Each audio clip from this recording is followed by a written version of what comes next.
Dang, Pastor, you got us all blocked. His free minutes ain't kicking in yet. So Okay, let's start talking. At least mine ain't go. Okay. When's the last time you had sex, RJ? Whoa. That's how you start. You don't have to answer that. probably, I'm trying to live right. Maybe like 2 weeks ago. I was trying to live right 2 weeks ago. Yeah, it's been a long time. Was you married 2 weeks ago? Nope. Ooh. Don't plan on it. My Lord, today. We corona free. What's her name? Don't be asking the particulars, dang. Oh, that's wrong. So what's that? You got a picture? Hold up. You got a picture. I wonder Her if you Instagram. ask people in church, how many of you, I think I should do this one day, a survey. How many of you think about sex during church service? What? I don't know if I do that. Did our camera people raise their hand too? They did. Y'all did? I wish I had turned my video on all of them. Yeah, like, it's his phone. it's the phone. Oh yeah, because it ain't going through either. All right, I'm gonna go and send Matt. I'm gonna make it go through green. You can force it through and send us text message. I hate doing that. That's so stalkerish. Well, And plus, though, I just did. now I want to take it back. Now he's late. gonna think I'm just randomly sending him text messages. anyway, You are ready. So, text. hey everybody, I don't know how long this thing has been recording, but welcome to another episode of 1320 Stuff. You gotta cut out all the stuff about texting him, so that can't be out there. Why? Why not? I guess we can leave it. I don't care. Yeah, we wanted to see. So you it. leaving your two week old relationship? Leave that in there. Leave it in there, write it down, take a picture. You need me to say it again? I Don't don't take care. a picture. Don't take a picture. They show back up places. He is in I mean, they rare want pictures of form. August. But anyway. Is it like August or is it like? And I'm sitting here with the two that grew up in church. You gotta cut that out, No, okay? don't cut it That's out. it. That You is- gonna leave what I say. You gonna leave that in there. Welcome to another wholesome episode of 1320 Stuff. Today we happen to be talking about sexuality in the church. Sexuality in general. Was sex in church? Yes, sex in sexuality, church, Peppermint made me say it like I got a list. all of it. Sex in test. Okay. Have you ever had sex in church? No, actually, that'll probably be the one spot I won't ever. Yeah, Because, no. I have morals to a certain degree. So church, I couldn't do that. I do wonder though. It's like for real. Like how many people think about sex during a church service? Like choir's up and your mind's just gone. No, but it's always sparked on something you see. So, for example, you probably went out last night. You probably saw some chicks or some guys, and you reminiscing about what you saw last night or what you did, which takes your mind to that place.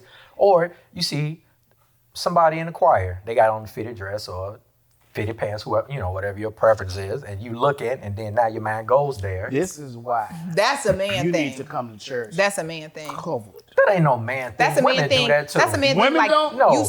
you see somebody in their clothes. Women and be like, don't do That's that? not true. And women are probably look vocal. at the pastor or they look at somebody that's in power and they be like, but I don't think that we looking at our clothes and thinking about lies. it. I preached someplace Lies. before. Preached my guts out, and I realized, maybe I'm not preaching hard enough. Maybe I don't spend enough time in prayer. Because afterwards, this lady comes to me and says, "I love your belt buckle." And I said, So you looking at my belt buckle? Where is the belt buckle placed, lady? You little nasty heathen! Stop looking at the man of God. And that's when it clicked. I said, I must not have spent enough time in prayer last night because clearly she heard nothing I preached at about. all. And you women are Women are attracted to power. No, y'all are You something women are else. Y'all are something else. Because you Don't don't let act me- like y'all don't Google eyes people. Listen, I do. Well, I was talking more along the lines of like what someone is wearing. I don't think that like women will see a man in an outfit and be like, "Ooh, I'm thinking about sex now." I think that you could maybe. Was so like, I'm thinking about sex. Like y'all will see a woman in a fitted dress and maybe. Now I'm not saying that you don't think about something, but I don't know if it's off of clothes. I would think like something you did last night, something you did that morning, and then you kind of go back to it. You get a text message, then your mind go to that. I'm not just sitting through church thinking about sex. That's why I say they got to be something to prompt you. Yeah. It got to be something you see in Jamie that Foxx physical did make church. a song though called 3-Letter Word, and he said even when he in church, he be thinking about sex. That was on one of his albums. Really? Yeah, I used to listen to that song all the time. It's called 3-Letter Word. What church he go to? I think he was just I he was think just saying he thinks about sex. Potter's house. Really? You gonna say a name of a church too? Now, when Bishop called me and this become Potter's House North or something because of you. I guess my question too is also, do you guys feel like all of us have grown up in the church, but do you feel like sex is a taboo subject in church? Yeah, for sure. Well, I think that when I was younger, I think that church sex was spoken of like in a way to scare people away from it. That just was my experience in church as a young person. All of the sermons are that if sex came up, it was a bad thing. It was a dirty thing. Like the man would leave you, or I think there was always just like some sort of. Yeah, that is like one big thing I took away from that. And I think that it's super important to talk about this because I think that the church can paint sex in a negative way or like that it's a dirty thing. And I don't think that everybody grows out of that mindset. I think that that conviction doesn't always go away just because you got married. Like I've talked to people that have been married and they say that they've had to work through accepting that sex was okay because they spent so long. That did that. She did the purity thing or whatever and got married, and it was difficult. It was Sahara. Yeah. And I think that the church Sahara, and so not WAP. Okay. So yeah, I think that the church plays a role in that because they make it taboo. They make it this bad thing for so long, and then you don't just turn that off. That doesn't just now all of a sudden go away. And I think that, there may be women who have difficulties with sex and sexuality. Okay, so something is, the message you heard was that sex was bad and the man's gonna leave you. Yeah, if you had it before marriage. Like that if you had sex before marriage, he wouldn't have any reason to marry you.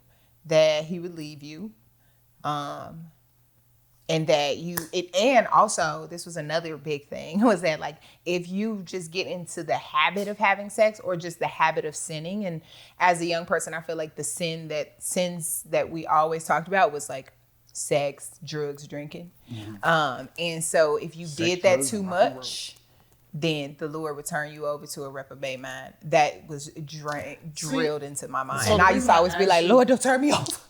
The reason I asked you to repeat it is because as I'm thinking about it, I am thinking we got different messages as men and women, or young boys and young girls. Oh, yeah. Because I don't remember none of that. I'm trying to think. I didn't get that. I mean, if they talked about sex, it was like, don't have sex before marriage. They scared you into trying not to do it or you're going to hell. But that was the extent of it. Didn't stay there long, didn't talk about it long because I think it was uncomfortable for preachers to talk about it. So they went from scaring you not to do it to not talking about it at all now, which is why everybody's just running rampant, Yeah, I'm trying to think. Well, we did hear teaching and conversation about it, but it was more in the context of, and when I was in youth church, soul ties were like a big thing. Yes. Like it was like the thing. Yes. And so we had all these illustrations of chewed up gum and the stuff taped to the paper, and then you pull it apart, and it's like, there are pieces of you left here. And so when you get married, there are 40 people, connected to you, and everybody's like, oh my God, I don't want 40 people connected to me. And I remember we did one with gum, and I guess, man, now that I'm thinking about it, I guess it is it's very kind of one-sided against you guys, because we did one with gum. And so they had a guy stand at the front, and they gave him a piece of gum. He put it in his mouth. He chewed it. take it out, put it in a piece of paper. So there's another guy standing next to him. They were like, do you want this? And he was like, no. The woman is supposed to be the gum? Ew. And so they were like, so the conversation then was, this is what you do to her. And then you pass it to, and so then it's like, if you keep having sex, then the woman you marry is this gum. Yeah. And so we're all up there Why like, we got to be the chewed up piece of gum? so we all up there like, Hey, juicy fruit.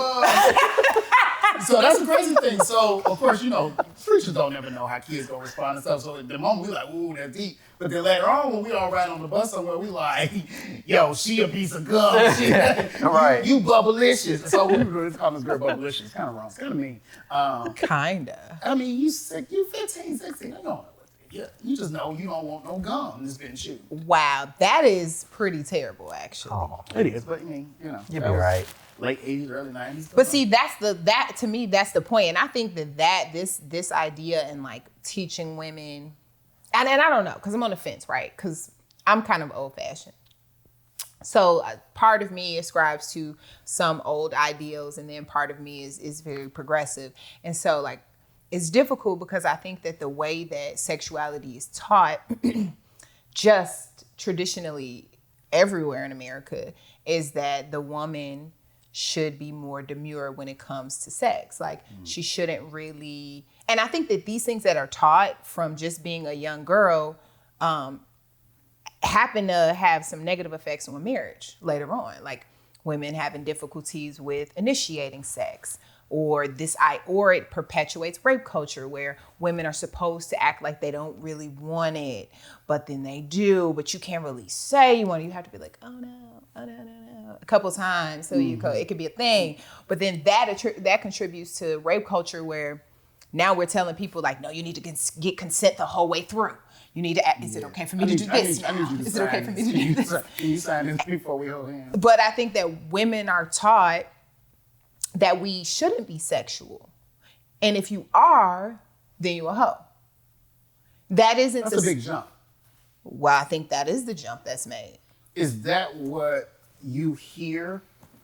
So we're talking about church. So and we're black. So let's, most black churches, is that what women are hearing? That if you are in any way sexual, you're a hoe? I don't think that's the message in the church. I think it's society and the culture, like the music industry, TV and things like that's what's portrayed in. I think the church does it. I think that's the music industry celebrates a woman being sexual. No, I think it's both ways, because I think when the song WAP came out, there obviously people really love the song and think it's okay, and then there are other people that are like, this is tearing down women. This is counterproductive. And I don't know where I sit. I think I sit in the middle of both arguments, but I think it goes both ways. It's difficult for people to accept WAP when you have women portraying that image. So back in the day when that song, Some Holes in This House came out, house mixing. Right. It was everybody, turn up on that, run to the dance floor, because it was guys putting that image out there. But now that you have women celebrating in their wholeness, I guess, if that's what they do, then it's a problem. Like, why are they degrading themselves? So it's okay for men to do it. Wholeness in your wholeness. Yes. Come on, that's a word. Come on, somebody. We got to tag But why team is that it one. wholeness? Again. This is the question. Is that a negative thing? And now we're not talking biblically, so don't even like the pastor said it's not a bad thing. In the context of women and their sexuality, and you having control and agency over your body, you taking your free will to explore as an individual, as a person, is that a negative thing for you? Now, when you put it next to the church, to the Bible, to scripture, to this idea of God, then the question becomes, is it a healthy thing spiritually for you? But those are two different things. Well, I don't understand the question. You being you, is there ever a moment where you feel free to be that? No, I don't ever really feel completely free unless I've had a few drinks. And then I think I am my full self, as you said. So what causes you to reserve yourself, though? I think it has a lot to do with the idea that if you are overtly sexual, then you are a hoe. And that's super like barbaric and like old. And I think that there are some women that don't feel that way. I think I speak from the perspective of I feel that church and the way that the church socialized me with sex negatively affected me. I think that it negatively affected my sexuality because I always thought of it as a bad thing. And that in order for you to get a husband and be a good wife, that you needed to be, pure, where you needed to not do whatever. And I've always kind of subscribed to that. And even as I've grown up, and I know better, I still have the thoughts. You know better. What do you know better? Well, the one thing about the man will leave you, I truly believe that all through high school, and I used to really think like that. And if you had sex with a guy, he would leave? Uh-huh. Okay. And I know that, well, I'm not married, so I guess they do leave eventually. but I know that isn't the case. I know that, people definitely have sex, they still get married. But I still think of it. Like if I meet somebody and let's say I meet somebody and I feel sexually attracted to them and I would want to, I feel like, no, I got to make them wait a little bit. Like I have to in order for me to be a good woman. If I do it too quickly, then I'm not a good woman and I'm sending the wrong message. And you're nasty. Yeah. You're nasty. You're just nasty. But I don't think men have to think that way. I don't think they have to worry about, if I sleep with her, what is she going to think of me? He doesn't have to think that way. I think that women No. I do think men consider that. I can speak for all men, but I know that is something you think through. You don't.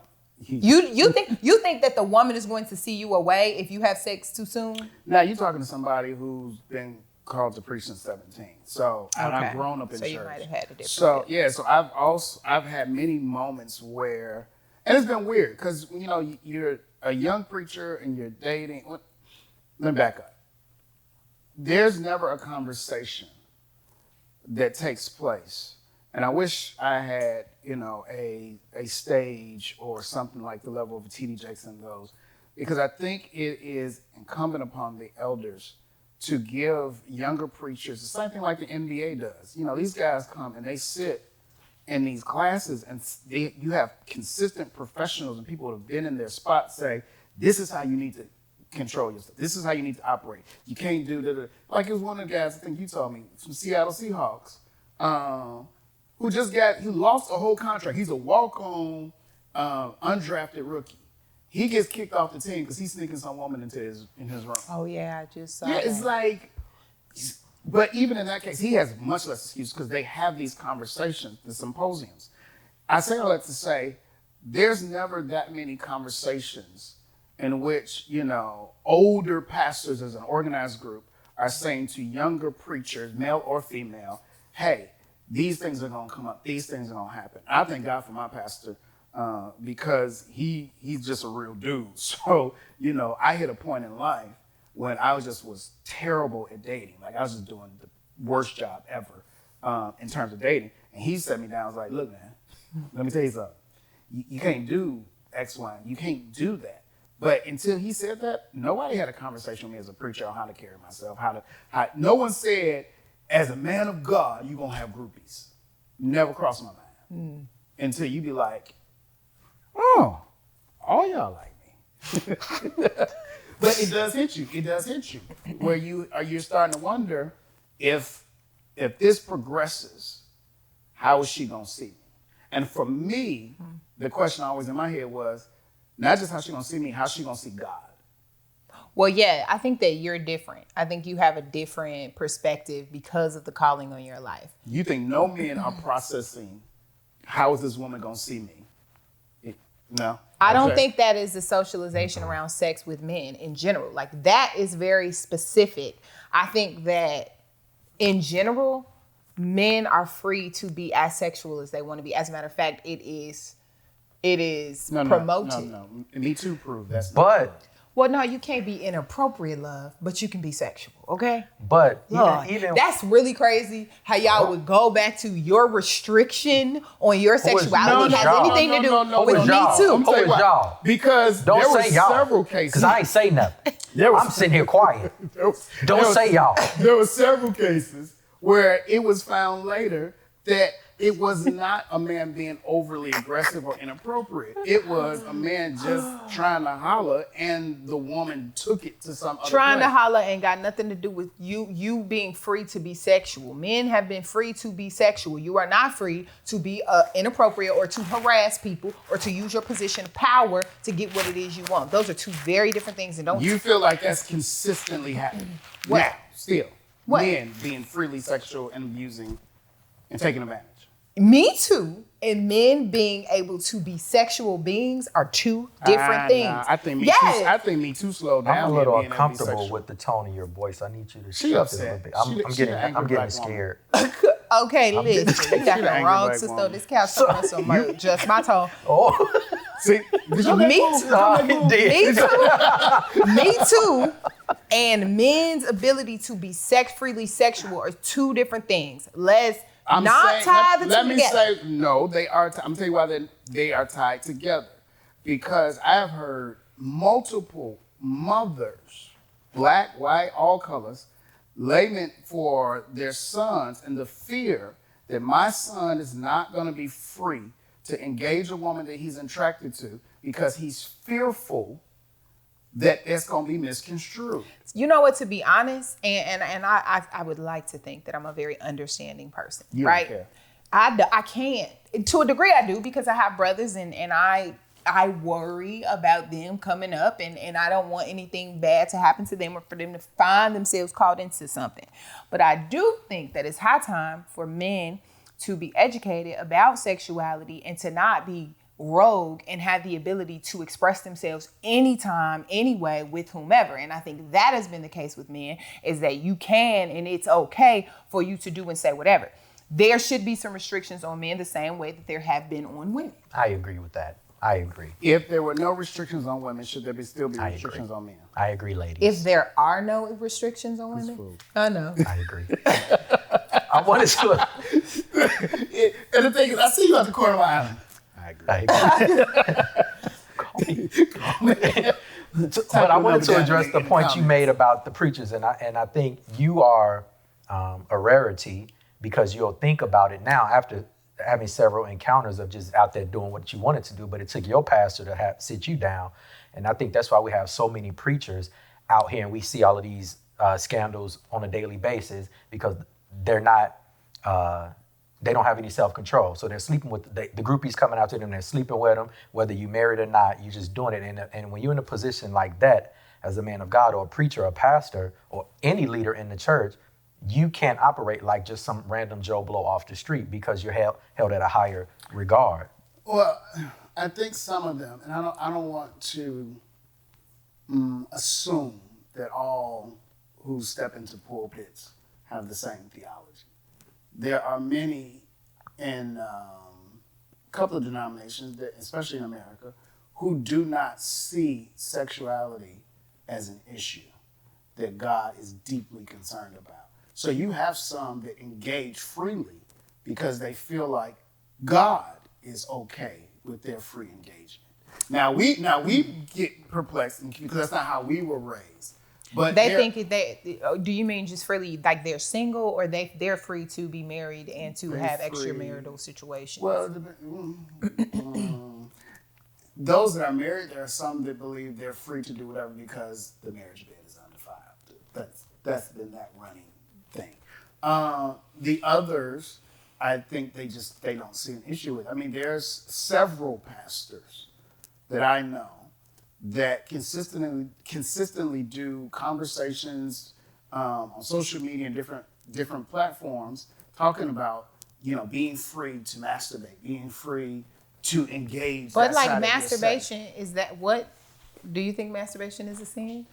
Y'all, we talked before we got in this episode, and I told Lindsay, don't be asking me. I'll answer that. I'm not a certain pastor. things. I ain't got no church. I don't think it's a sin. No. Feels good. No. This guy Dude next is on level. fire.